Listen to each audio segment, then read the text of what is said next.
While touring the Morris Arboretum, which you could catch the full tour on our sister channel at Flock Finger Lakes, we went to see a living time capsule. A glittering glass temple to one of the most peculiar obsessions of the Victorian era, the fern. Welcome to the world of pteridomania, or what the 19th century fondly called Fern Fever. Now, at the height of the Victorian age, Britain and soon after America was completely captivated by the delicate, prehistoric beauty of ferns. From botanical expeditions to backyard collections, ferns were everywhere. But for the truly fern mad, there was only one way to show your devotion: build a fernery, a glass sanctuary designed to shelter those spore-producing leafy wonders in one verdant microcosm. Today, only one freestanding Victorian fernery remains in the entire United States, and it's right here at the Morris Arboretum in Philadelphia.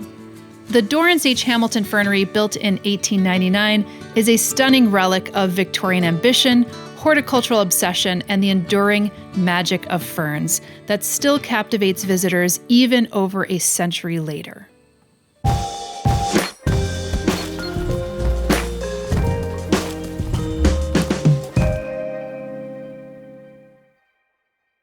So the fernery was first built in 1899, and in that Victorian era, John Morris had an interest in ferns, and he wanted to have a greenhouse dedicated only to growing ferns. So he designed and came up with the idea of the fernery, which is a freestanding structure devoted only to growing ferns. And at one point in the Victorian era, there were a number of ferneries all across America. Ours is the only remaining fernery in North America. Crazy. Yeah, so they all just kind of fell into disrepair, or is it because yours is stone and steel, or what? I think it also fell out of fashion, maybe. Yeah, that's true. But ours is one greenhouse dedicated only to growing ferns. And so we'll take a look at it. It's kind of interesting, as you can see, because the bulk of the structure is below ground. John was an engineer. He owned a steel factory on the Delaware River. And so he knew the value of trying to preserve the heat. He knew how difficult it would be to manage this property and this facility. The bulk of it's below ground. As we go in, we'll see that it's also one of our Japanese gardens as well. Well, I really love this Japanese maple. If you could see the shadow that it's creating, it looks so lacy and cool, doesn't it? Yeah, it's like a piece of art just on the stone itself. In their travels around the world, John Morris met a man named Mr. Muto, who was an itinerant Japanese garden designer. Who knew there were such things, but there was. And Mr. Muto traveled around mostly Eastern North America and also into England, designing Japanese gardens. And so every time John wanted a Japanese garden, he invited Mr. Muto over, and he designed a garden. And so he had Mr. Muto design a Japanese rock garden inside the fernery. So it's really pretty cool. I mean, this looks like a pretty well-designed greenhouse. Do you have to maintain it? Do you change the glass or anything? Or yes. Okay. So the original structure was made out of cast iron, and in the 1970s, the cast iron became decrepit, and the building was actually condemned for a while.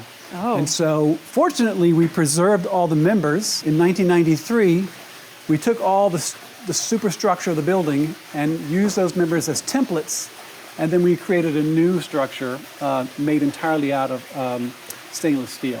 So hopefully it'll last for another 100 years. Ferneries, I think, are the coolest. They look so cool. Because I think the last fernery that I went in was in Chicago. They have a public one. But just look at it, filled with greenery.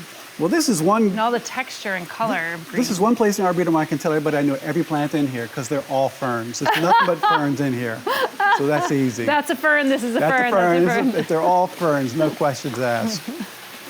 Unbelievable. And this one's sporing right now. This, right. I think a splenium of some big bird's sorts. nest fern. Yeah. And then here's our little maidenhair fern. Yes, indeed. Which I found out is medicinal, and chickens really like it. Yes. This is a really cool fern here. It's called the Japanese spelt fern. Oh, yeah. Pyrosia.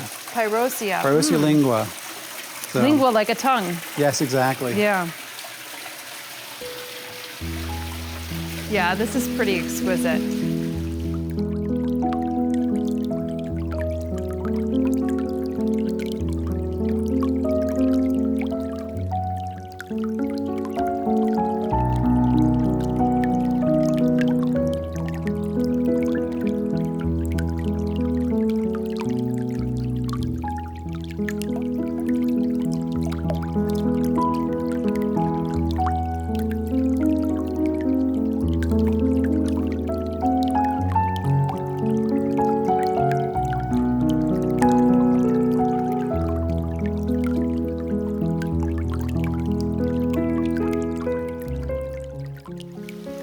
black caterpillar fern.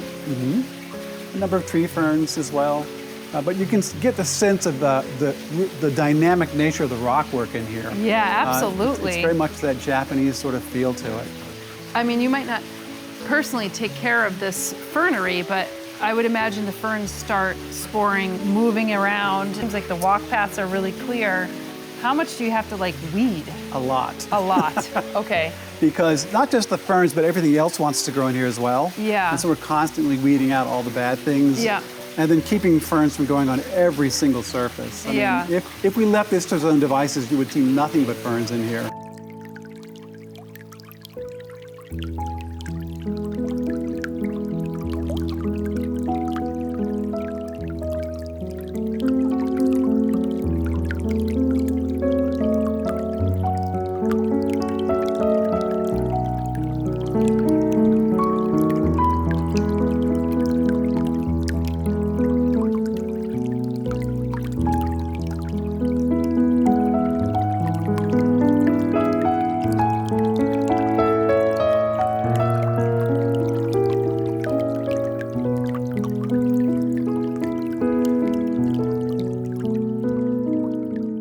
Preserve some of the views to the stones as well. So. Right, you need that artistry as well. So. Right.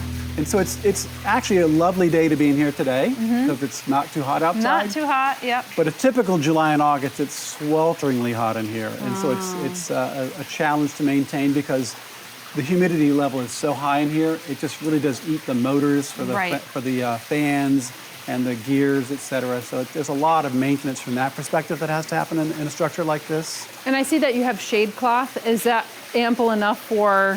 It's good for the summer. Okay. Yeah, it keeps it from getting too hot. It keeps anything from getting scorched in here. In the wintertime, because it's subterranean, we just have heat pipes at the top of the structure. Okay. And that's enough to keep the building warm enough. Wow, that's pretty interesting. From the top, there are also some pipes behind the rocks as well. Okay. So that'll heat the rocks from behind. Now, do you ever have any fake rocks? Or is it all real rocks? These are all real rocks. Like, okay. There's no fake rocks in here. There's no like concrete that kind of looks like a rock or anything like that. And as a matter of fact, when we restored this building in 1993, we had to make the decision because we needed to do a lot of work in order to restore the structure, et cetera, and replace all the heating pipes, which are behind the stones. Oh boy. So we had to make the decision, do we want to take the building down or the rockwork stones down? out, yeah. And we chose to take the building down and preserve the rockwork. So this stonework has not been touched since 1899 when Mr. Muto built it. Unbelievable. So it's still here. I mean, you could appreciate this, Sander. The paving around the building. Oh yeah. Got added from the outside. And we basically it was done as an historical preservation, and so the stones were numbered individually, set in piles, photographs taken, and then put back in the same order. The actual greenhouse wall. You mean. Correct. Yeah, so you'd excavate on the outside. Yes. Take all the stones out. Yes. To get to the pipes. Number them. Now, what did you do to be able to get to it in the future? You just put it back the same way, didn't you? We put it back the same way. Yes. Sander would be thinking.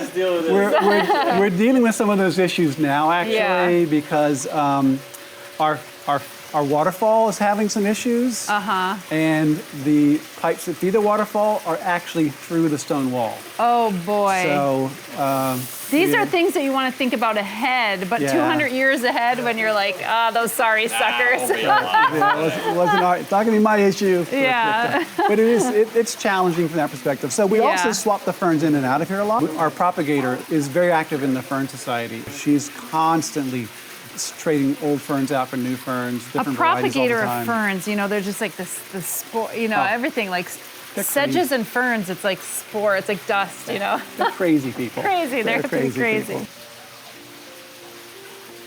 And as we wander through here, there's a little grotto in here with a little statue of Buddha. Oh yeah, look at that. Oh, it's so much cooler in here too. You can really feel it, yeah.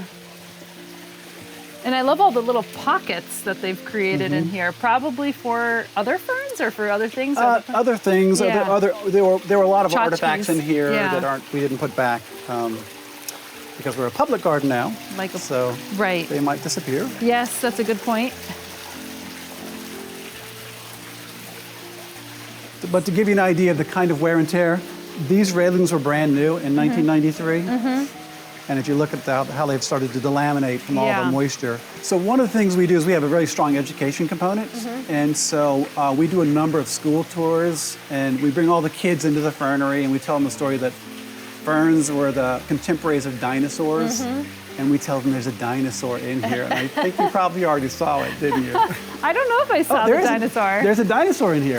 There's a couple of dinosaurs in here. I don't know. I mean, I There's was. actually simmering like right in your Oh, I see it. Okay, yeah. I see. I'm geared towards plants. You know, Okay, yeah. I'm not looking at for dinosaurs. Yeah, so it's a great way to kind of tell kids I've about grown the story older of plants. Yes, not looking for the little dinosaurs. So, unfortunately, it's not open to the public, but there's a great little viewing. There's the little staircase that goes up there. It's a little landing up there, which you get a great view to. But you get a great perspective up there of the whole fernery. It's so funny because it's small, but it's deep. It's like an egg in a way, because Right. outside you don't get a real sense of like the size of it, and then when you're here, it's got these multi-layers. But how deep underground does this actually go? Well, down at the very bottom pool down there, Yeah, that's deep. we're about 15 feet below the ground. That's pretty impressive. So, but what's really great about the fernery, to your point, it's much larger in size than you think. Yeah. Is to come here in the dead of winter, and it's bitter cold outside, snow on the ground. Yeah. You just open those doors, go down a few steps, and suddenly you're in a tropical oasis. Yeah. It's really kind of magical. Well, thank you so much for taking us on this little tour. I mean, I think a lot more people would want a fernery. I feel like that Victorian fashion would come back in style, but the amount of upkeep and Well, you got to also remember that back in the Morrises era in 1899, yeah, if you had Dicksonia antarctica, right, you had to have the right kind of place to grow it, to even propagate it, to even get one was so difficult. Now you can go buy it at the big box stores. well, I don't know so- about that. Well, some of them, Maybe the big box stores around here. Yes, yes. We were ogling over the fact that the gas station had such nice landscaping around here. Not so in other parts of the world. Perhaps. The vestibule here is quite attractive, but it's also made out of wood, and a wooden vestibule with a very humid environment. Yeah. So this will be the second time we're going to have to restore that. So that's slated to start happening in a couple weeks, which is long overdue. Support structures for the fernery is this little pit house here, which is actually connected underground. Oh, wow. to It the almost fernery. looks like a little cold frame, you know It what I mean? essentially is. Yeah. You know, that's how we use it now, but in the Morrises era, they would have grown auxiliary plants in here. Huh. And so And then you have a little bog garden. we have a little out here, bog isn't garden there? in front of it. Yep. What do you do to keep this up and to keep the moisture in here? Is there irrigation underneath? There is not irrigation in here, but we have there's a rubber liner underneath it. Okay. And we use reverse osmosis water to water it, and so it works out pretty well. This is actually its first season. believe Is it or really? not. Okay. And they're Yeah. all hardy? They're all hardy. And they're all pretty much Sarracenia? Or? Yeah, to begin with. Yeah. There's a couple of vacciniums and other things in here that are scattered in amongst them, but over time we'll develop it a little further. But for its first year, it's doing okay. Yeah, it looks great. It's very popular. I mean, the kids love it. I'm Meaning, sure again, they do. One of our big things is education. We'll tell kids, these plants eat things. He's going right in. Yes. I don't know, buddy. I don't know. I don't know if you He want to may do or may not that. come out. Oh my goodness. I kind of want to pull his wings out, but God, that's nature. Oh, he was Yep. able to sneak out, but he's just playing with fire Okay. right there. All God's children got to eat, even the plants. So So they must really like the sweet scent. Oh, here's some sundews and stuff. Nice. We have more great tours and tips here on Plant One On Me coming up in future episodes. Be sure to like, subscribe, and hit the notifications button to help us grow the channel. In the meantime, you could check out our site at homesteadbrooklyn.com, where we have a suite of online houseplant courses like the Houseplant Masterclass, as well as our group botanical tours happening in 2026, including Thailand and our newest one to Japan. Now, if you can't make a trip this time around, you could add your name to the wait list and survey so we can see where you'd like to go next. See you in the next video.